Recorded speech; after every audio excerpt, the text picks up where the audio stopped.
और मैं तब से लेकर आज तक के परिवेश को जब देखता हूँ, मेरे जीवन की शुरुआत प्रारंभिक शिक्षा अपने ननिहाल में हुई। मेरे नाना मानी जगन्नाथ चौधरी जी, मैं प्राइमरी में पढ़ता था तो सिंचाई मंत्री हो गए थे। जब वो आते थे तब से मेरे मानस पटल में राजनीति के बारे में जो कुछ छाप पड़ती जाती थी, मैं देखता जाता था। उनके काम करने का तरीका,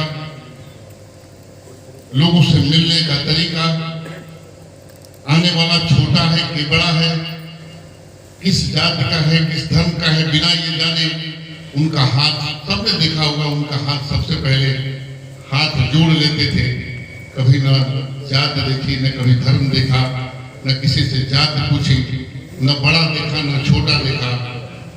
मेरे मन में ये बात बैठती गई और जब 1984 में लोकसभा का चुनाव लड़ रहे थे, तब तक हम लोग ग्रेजुएशन में आ गए थे।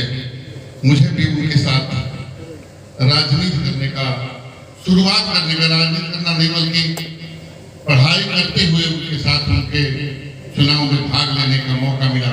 सुधीर राय जी गवाह हैं।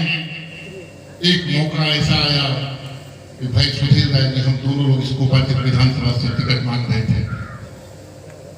हमको अकेले में ले जाकर के चौधरी साहब ने कहा, संग्राम, अगर तुमको मैं टिकट देता हूं तो लोग कहेंगे अपने नाती को टिकट दिया, मेरे ऊपर बहुत आरोप लगेगा। या तो आगे से मैं चुनाव लड़ूंगा या तुम लड़ोगे, तय कर लो कौन चुनाव लड़ेगा, कौन राजनीति में रहेगा। इतनी बड़ी बात उन्होंने बोली। मैंने विदा किया और सुधीर राय जी को उन्होंने टिकट दिया और विधायक बनाने का काम किया। चौधरी साहब से जो सीखने का मुझे मौका मिला, उस समय की सरकारों से जो सीखने का मौका मिला, मेरे प्रदेश में जो बातें हैं, भले वो कांग्रेस की सरकार थी, लेकिन मैं एक वाक्य आपके सामने रखना चाहता हूँ साथियों। कांग्रेस की सरकार थी, बहुमत की सरकार थी, और हम कैसे जीते थे भाई विधायक जी, कि कांग्रेस ने विपक्ष के नेता अटल बिहारी वाजपेयी को संयुक्त राष्ट्र में देश का प्रतिनिधित्व करने के लिए भेजने का काम किया था। ऐसे मिल करके हम चलते थे, विपक्ष और पक्ष दोनों। एक बात, बहुत साधारण सी बात आपके बीच में रखना चाहता हूँ। संयोग से 93 में विधायक हो गया। एक गुरु हमारे शुरू के माननीय जगन्नाथ चौधरी जी थे और दूसरे गुरु माननीय मुलायम सिंह यादव जी, जिनको मैं आज श्रद्धांजलि अर्पित करता हूँ। आप लोगों ने भी देखा होगा, विपक्ष का और पक्ष का सब कुछ, सारी सीमाएं टूट गई और मुलायम सिंह यादव को बधाई देने के लिए लोगों ने वहां तक पहुंचने का काम किया। यहाँ तक कि हमारी लड़ाई भाजपा से होती है। भाजपा के रक्षा मंत्री तक मैंने देखा,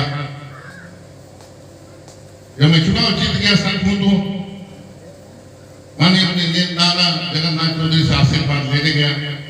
उन्होंने बैठाया, कहा, संग्राम, चुनाव जीत जाना, विधायक हो जाना एक बात है, लेकिन इस पर टिके रहना दूसरी बात है। तुमसे मैं 2-3 बातें कहना चाहता हूं। विधायक हो गए हो और सरकार के विधायक हो, ये नशा होता है एक विधायक का और सरकार का, इसको दिमाग में कभी मत आने देना, कभी घमंड मत करना। विधायक को कभी घमंड करने के लिए जनता चुनती नहीं है। वो अपना प्रतिनिधि इतना व्यक्तिगत बनाती है। आज इस ब्लॉक के ब्लॉक प्रमुख हैं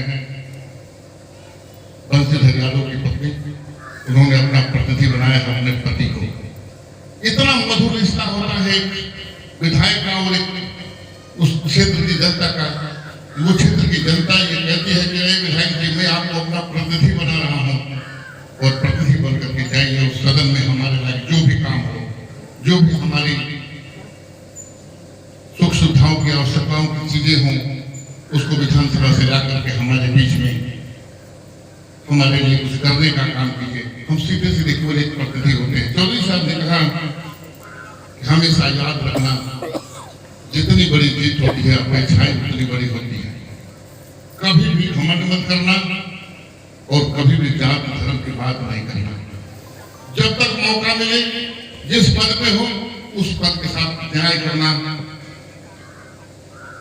चाहे विपक्ष का व्यक्ति हो या विपक्ष का व्यक्ति हो। उनका सीख मैं हमेशा लेके चलता हूँ साथियों। बहुत ज्यादा लंबा नहीं करना चाहता। यहाँ आपके दरवाजे पर, आपके सामने आपको वोट न देने वाला भी आदमी आपके पास आए तो क्या करोगे? उसको सबसे ज्यादा सम्मान, अपने कार्यकर्ताओं से ज्यादा सम्मान दे करके उसे बैठाने का काम करना, और उसका काम सबसे पहले करना अपने कार्यकर्ताओं को थोड़ी देर तक बैठा देना पड़ेगा। जो बात उन्होंने बताई थी वो बात आपके बीच में रखना चाहता हूं। कहा जीतने के बाद, जब तक आप जीतते नहीं है किसी पार्टी के, आप प्रत्याशी होते हैं, लेकिन जीत जाने के बाद ये संविधान की व्यवस्था है कि हम सबसे ज्यादा वोट पाए तो हम विधायक होते हैं। लेकिन जीत जाने के बाद, चौधरी साहब ने कहा, जीत जाने के बाद जितने वोटर है 3,75,000 वोट अगर आपका है तो आप सभी जनता के प्रतिनिधि हैं। भारतीय जनता पार्टी भी यहाँ है, उसके भी कार्यकर्ताओं के आप प्रतिनिधि हैं, दूसरा प्रतिनिधि नहीं हो सकता। और प्रतिनिधि क्या राजा कभी प्रजा में भेद नहीं कर सकता, इसलिए आपका कर्तव्य बनता है कि सबसे पहले काम कोई भी आपके दरबार आए तो बिना कुछ पूछे, बिना जात पूछे, बिना पार्टी पूछे, सबसे पहले काम उसका करना।